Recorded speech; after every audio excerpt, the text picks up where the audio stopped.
Cloud and Clear, the podcast by SADA for innovative business leaders and technology enthusiasts, where we explore how Google Cloud is transforming the industry and what that means to you. Now, here's your host, Tony Safoian. So on Cloud and Clear today, I have a very, very special guest, a good friend of mine, really one of the original Google Enterprise folks, back before it was called Google Cloud. Welcome to the stage, Jeff Brown. The OG, it sounded like. Thanks, Tony. Yes, I appreciate it. Thanks for having me, by the way. There's not that many of us left, from 8 years ago. That's right. Some retired, some hopping, skipping around a little bit, but yes, it's been a journey. It's been a fun journey. So many new people, which is good, because I think we needed the headcount, we needed the coverage, and we'll get into that a little bit. But before we talk about now, I always like to visit the past. I don't know, some people think I talk about the past too much, but I was a philosophy major.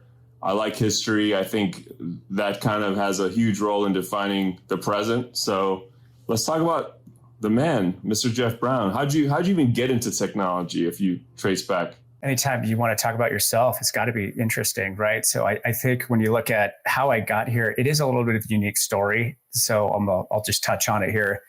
And I think maybe I can try and provide, you and, some listeners here, like a couple points. So I went to San Diego State, go Aztecs. So I'm a California boy, native. Mm-hmm. And so, my first job and kind of how I got into IT, I was a biology major. So, hey, first job out of college, find the, first best opportunity was working for a big company called Airborne Express, which is now DHL. And I was doing custom brokerage, so shipping like pallets overseas, those type of things, right? So it had absolutely nothing to do with IT. But I got promoted, and so I moved to Dallas. So I was working for that company in Dallas for a couple of years. And while I was there, I met a good friend of mine. His name's Jeremy. And Jeremy was working for Computer Associates, right? IT company. Mm-hmm. So we became good friends. He comes back here in a second. So I kind of get, tired with that job. I'm like, you know what? I was a biology major. Let me go back into that. I've always been in sales. I'm going to go do, surgical sales. So I work for a urology company, which was doing like endoscopy, cameras, pathology tested for bladder cancer, right? Urology, again, non-IT related.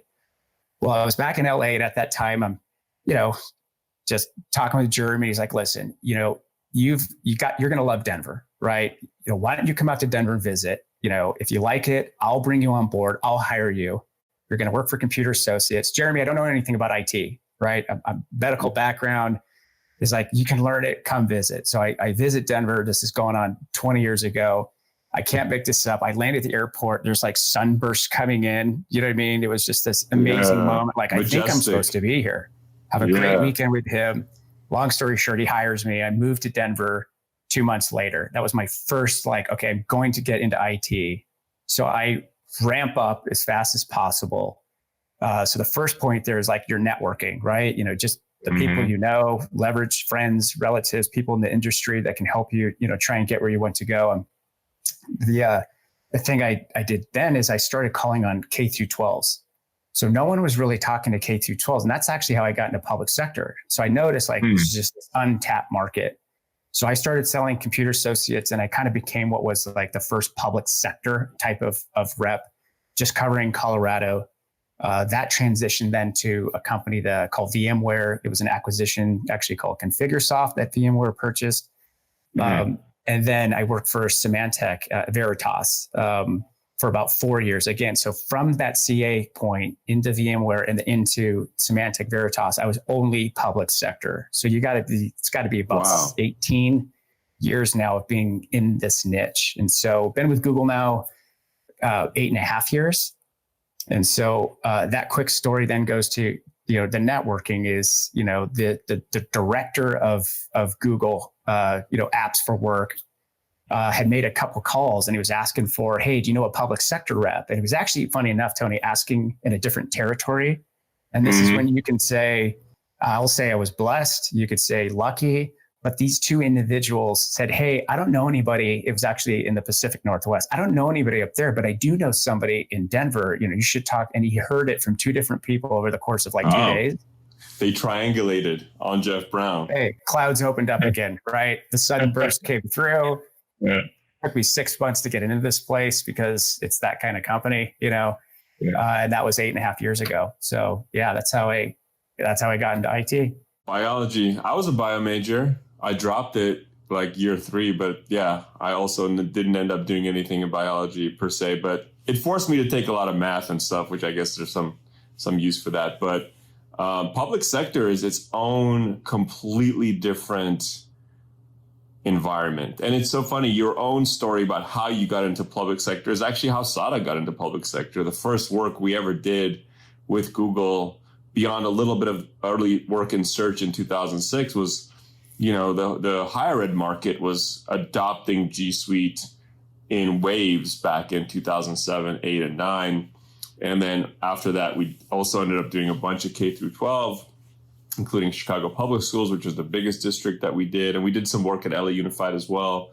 But yeah, that's interesting. That was also our path to, and probably City of LA was our first big state and local customer, but it was from the education rep. Yeah, and that it is. It starts, and by the way, Ted Ross just gave a wonderful shout out to adopting his investment. I think as he said it, this is public. So it was on State Scoop here, I think just 2 days ago. An interesting stat, Tony, just to jump in, is he said they went from like 200 Google Meet, this video conferencing, right, to like 2,000 per day because of the remote work. And his Wonderful. point was, because of the investments they made, they were able to, obviously scale that fast. So it's funny you should mention it. Yeah, look, it's since you open up this topic, I think it's very important. It's part of why I wanted to talk to you right now, is because of what we've seen in the last 3 to 4 weeks around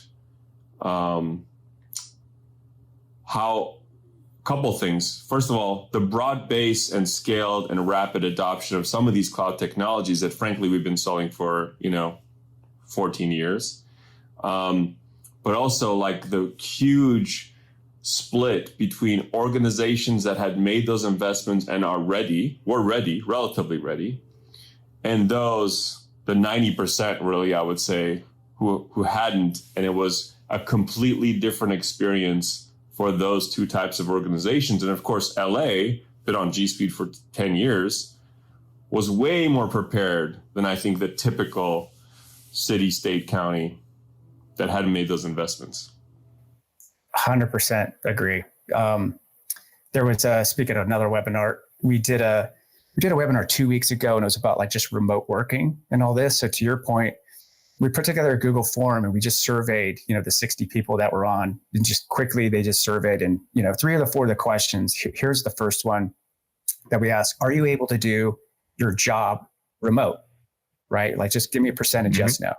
The second question, which was interesting, it was, are you able to get to 100% of your work? Like, yes, you can do your job. Yes, no. But then the second question is, are you able to get to, 100%, 80%, 70%? Like, can you do what is the full breadth of your job? AKA, can you get to all those systems, back-end processes and things? And so you had a high percentage of yes, and a very, very low percentage of, can I get 100% done? Which kind of plays to your point, right? If you have all these on-premise solutions, I'm now remote. How do I get to those? And that obviously is, a huge reason why would you adopt cloud technologies in general for that reason alone. Another one that I thought was funny. Sorry, one of the questions was, if you could change the ergonomics and things about your office setting, is it a quiet space? So, people are literally, I've seen people in laundry rooms. I'm currently in the basement, right? And the number one thing was ergonomic chairs. And I thought that was because you would think about, you're sitting all day. All day, yeah. So I thought that surprised me. I thought it was going to be quiet space or stuff. It's like, no, people literally just want to sit comfortably or stand, right? They just didn't have the ergonomics to make it work. So look, my own house has a space plan that says a certain room should be the office, but guess what that room turned into as soon as we moved in? That's the playroom. I never got my office. Like, none of us planned for this to be a long-term situation. So I'm in a random room in my house for that same reason. But look, it makes all the difference in the world to have, whether you have those tools and you don't have those tools. And look, the commercial space is experiencing the same kind of awakening and realization that digital transformation, work transformation, it's not like a nice to have, I'll get to it thing anymore. It is like the preeminent moment where, again, the delta between your being enabled and not is so huge that people can't ignore it. And I know it's a very tough time right now, and Google Cloud is doing tons, I think, to help organizations, especially public sector, I think, accelerate getting used to this new normal. Google Meet with all the enterprise features now free until the end of September for anybody who wants it, which is just phenomenal. Just what a great way to give and ensure like that the economy can move forward, people can get their government services, and the constituents can be served. It's no longer a financial or technical barrier for people in any size organization to be able to work from home. But it's unfortunate that it takes a crisis to create this level of awareness, but it is somewhat of a watershed moment for G Suite. Agreed. That was well said. And it is unfortunate that it happens. There is another example at a state that had adopted G Suite, and one of the C-levels just wasn't quite there yet. And so there was a really bad flood that happened. And during the course of those 2 to 3 days, the C-level got to experience, what it was like to quickly spin up sites, maps, forms. Crisis management. Yeah. This individual quickly changed their perception because they saw just, in essence, how not easy it is, but how, uniformly you could get all these counties to contribute and put this in, federal agencies, the content, Esri, imagery, all these things just combined to get people the information, the shelters, all those different things they wanted.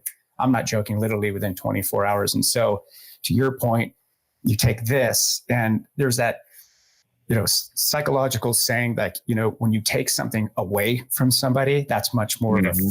That's what drives behavior. It's not like gaining something. It's when you take something away that really, and this is what's happening is people are unemployment insurance systems are taking these huge hits, right? People are not prepared necessarily to do easy meetings, remote conferencing, huge things happening with legislation. So, voting and how literally government is getting done, because they used to sit in a conference room together, right? And then be able to now post that publicly because you have to have that transparency. Right. All these dynamics and things are happening. And you do see certain states, cities, and counties that were maybe a little bit more prepared, not trying to be mean to the ones that are necessarily not, but it is literally just happened overnight. And you're now seeing some of those ones that are not prepared trying to leverage companies like Google and others to say, can you please help? So yes, just to reiterate, Google's not profiteering.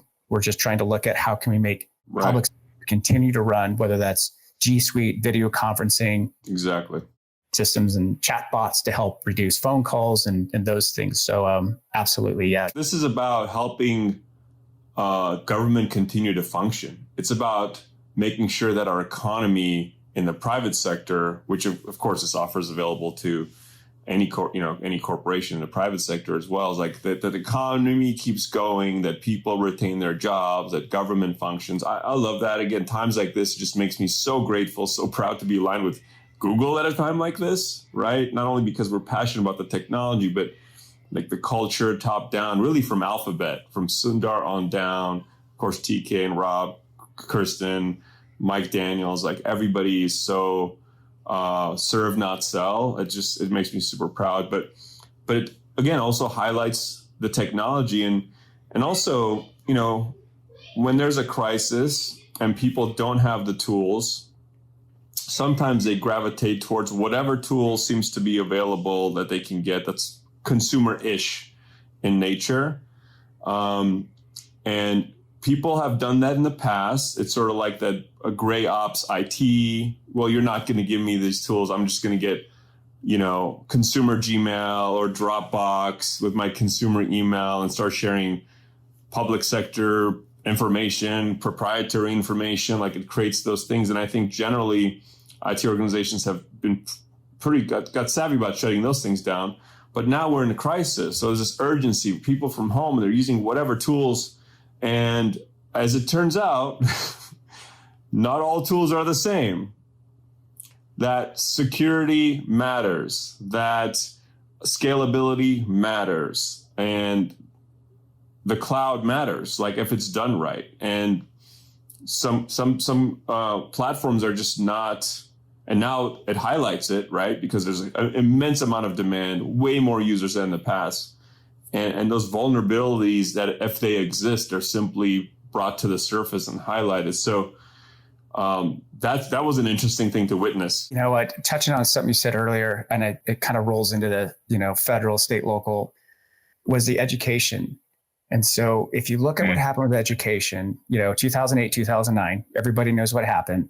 So, usually states are 2 years behind, right? So their budget. So if something hits today, it's really doesn't impact until like a year later or 2 years later. So my point of that is you see all these K through 12s, not all, but massive amounts. So there's 80 million, right? G Suite active for education monthly. One more time, 80 million. And all that would happen because these K through 12s are trying to save money. So now they're adopting G Suite. And so now you look at things like if you have kids, right? Those listening, think of Google Classroom. Think of the infrastructure that was already there. For sure. Kids are taking classes. You see a lot of teachers, by the way, being very innovative. So you have the districts in place, but you'll see different teachers setting up Classroom, Google Classroom type of thing. So my point would be, because of a crisis financially, 10 years ago, you have this massive adoption. And I do see where you're going is here we are yet again, obviously a different type of crisis.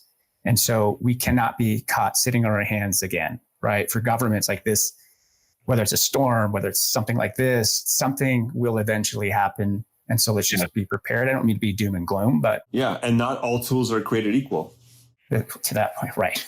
To that. Like, it's not like, let's just use whatever is free off the shelf. It's so easy to install. It doesn't require any authentication. Like, one-click install. Like, maybe that's too easy.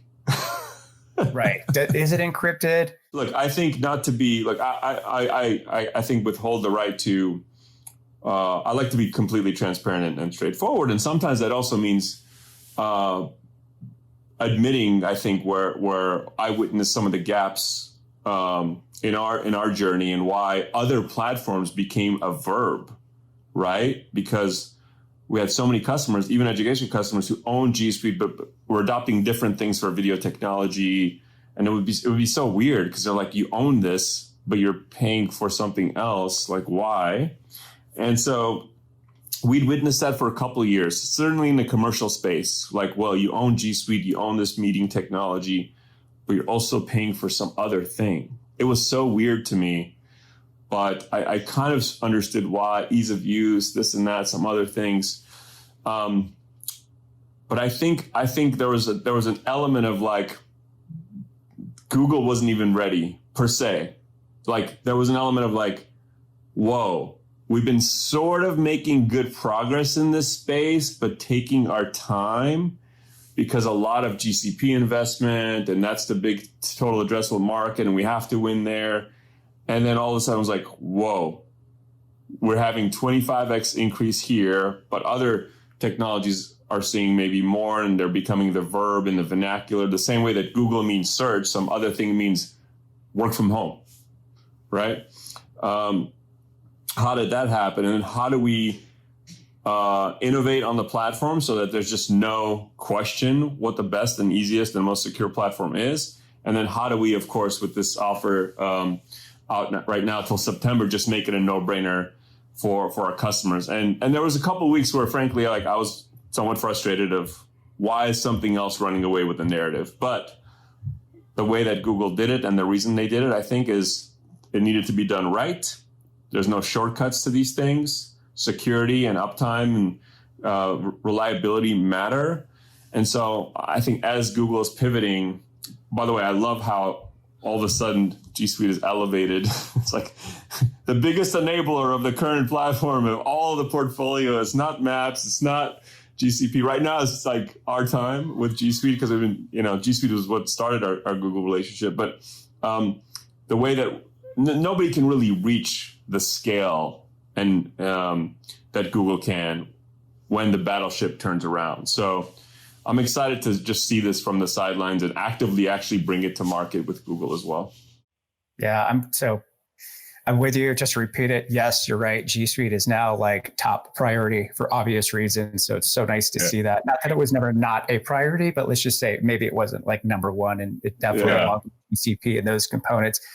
And so, obviously working for Google, like this is my comment here, not a Google comment, so to speak, if that made any sense. But I would say this part of it, and I'm a salesperson, right, is that we're just not very good at sales. And a lot, like we do great on marketing with search and different things, but our customers don't know that we have Microsoft compatibility within G Suite, right? They don't know like what is Google Meet in general. I've been on calls and they're like, we have access to that. And it's like, oh my gosh, and you can use Meet with Outlook if you wanted to. That's right. Right? You can meet with Outlook and through Office 365 or Outlook. And again, that's perception, but also I think a lot of it is just the way that Google, markets and or sales, or what I'm trying to get is in a lot of cases is just not potentially doing a good enough job with that piece. And yes, you're right. There are components of Google Meet where, people want the Brady Bunch deal. That has to be top priority. But it's funny how those things are like, oh, let's make that a priority. And all of a sudden that jumps up and we're actively working on it because that's what, our users want. And that's what's important to them. So, Yeah, it's funny. There's a Chrome plugin that we're using for the same thing. And like when you haven't seen people for weeks, to be able to see your whole team on one screen and all their little, nuance and their faces and whatever, like, it creates a degree of intimacy that one person at a time on a screen just doesn't create. So, but again, these things were never a priority until we all had to work from home. And now it's like the most important thing. And in the Brady Bunch style, apparently everybody wants to see themselves. So we're all vain. Oh, of course. Yeah. By the way, I don't know what I'm going to do. I can't get a haircut right now. Seriously, that's the things we're working with, right? Terrible things that are happening, but you're right. In general, the service industry and those things, it's just what a interesting time, right? Totally. My two boys were taking a virtual workout class, because one of the guys here locally is like, hey, I think he's mid-20s and he's trying to make a little bit of money. Hey, you guys want to do it? So, people are just finding ways, Look, I think there's this, not to get overly philosophical, but the way that there's nothing else we've ever seen that's globally slowed everything down immensely. And I'm looking at air quality reports, like Denver's, I think, number 1 or number 2, but like LA's like 5 and much bigger city, it's like, wow, like you can see and you can breathe and nature's coming back and we're forced to spend an enormous amount of time with our family. Right. Like, I think it's good. It's like forced intimacy. It's forced presence, and I wrote an earlier thing on LinkedIn about, Rob Enslin highlighted this book, Essentialism, at the kickoff back in Vegas. And I was like, I'm going to read that book. And there's a lot of it is about really like the discipline of focusing on what's truly important. And if something's an A+, you do it. If it's an A-, you just don't do it. The degree to which it coaches you to try to prioritize your life is very aspirational. But I read that book and I was like, oh my God, all the things that this book talks about. Let's just relish in the fact that now we have forced essentialism. The new version 2. I can't go anywhere. I can't do anything. I have to spend I have to prioritize. Like it's just, it's pretty amazing. Like all the places we used to go on the weekends and do all this stuff, and now we're not, and we're like, how important were those things? Right. And it goes back to the adoption and adapting. Local restaurants delivering, right? Not to get, breweries are now like, hey, we'll set a tent up outside and, wear gloves and literally drop it into your car. It's just, you're right. It's forced essentialism at its finest. It took, like you said earlier, it's unfortunate that it takes a pandemic or it's Eric Schmidt, I think also, who's a former CEO of Google, also said something publicly like what you just said a day ago, which is, it's been thousands of years, right, since you had the entire globe face something all at once. That just shows you the change. And the pollution, by the way, another fact where the countries that have the highest pollution tend to have the highest outbreak. And I mean, there's just the data that's coming out of this and will be coming out for, I'm sure, months to years, will be something that hopefully public sector can use going forward. Back to one other thing, unemployment servers. Who knew? Who knew that you're going to have millions and millions within just like that, And you're running on Cobalt on a mainframe somewhere. Right. It's time, right? This is what will force on-premises changes for sure. Or even just, again, the aggregation of data, because you used to grab it. Now we're just like, who's sick, who's not, how do you test? What are the ventilators? Who has beds? Who doesn't? Just trying to figure out, again, through data, using machine learning and all these different things of like where to put things. And again, it'll be something different. Again, not a doom and gloom comment. It's time. And it takes something like this to really force, particularly public sector, to make rapid changes. It exposes every weakness in every system, commercial or public. It brings to the forefront every insecurity that we have, from our hair to work, do I have a job? So it's like, we know that, look, humans are just ridiculously adaptable. And I know at some point, we will be able to travel again, as Marriott famously says. And I love that campaign. We will be able to travel again. It's like such a well-grounded campaign. It's with a positive angle. But I feel like the acceleration in remote learning, digital government, some things will never go back to exactly how they were.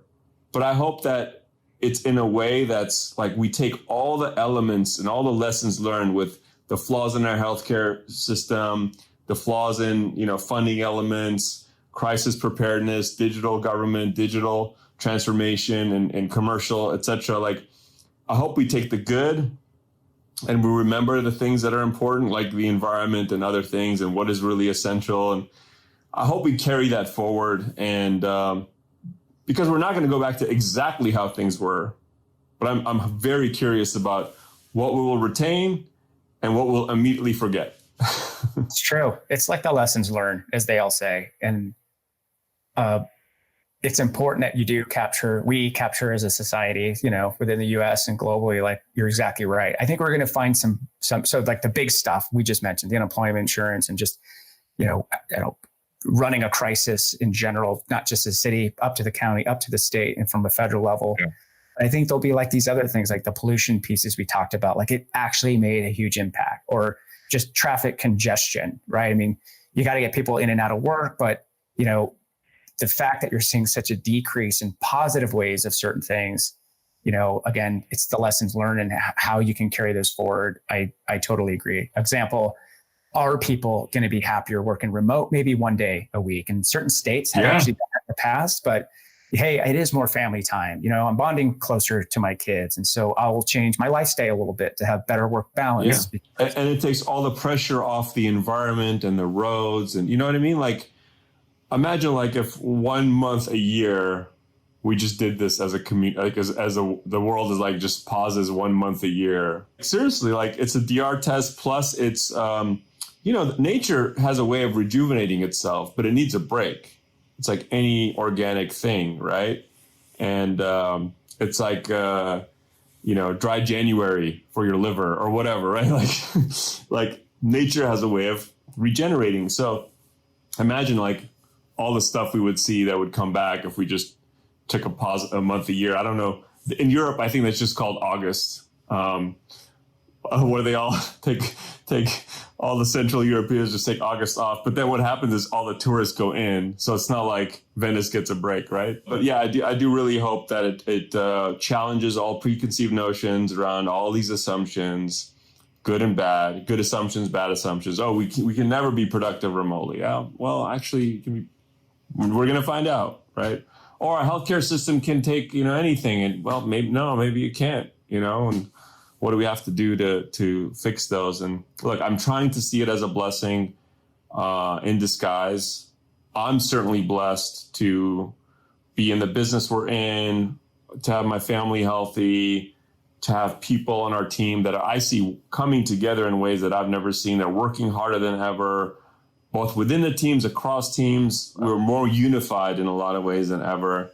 And I think that's a wonderful outcome. And look, being aligned with Google, like, I could not imagine being in a better spot, not only in the best possible position to help, but to have the assurance of like, we're standing on the shoulders of a giant and we're not alone in this, and I'm very grateful for that.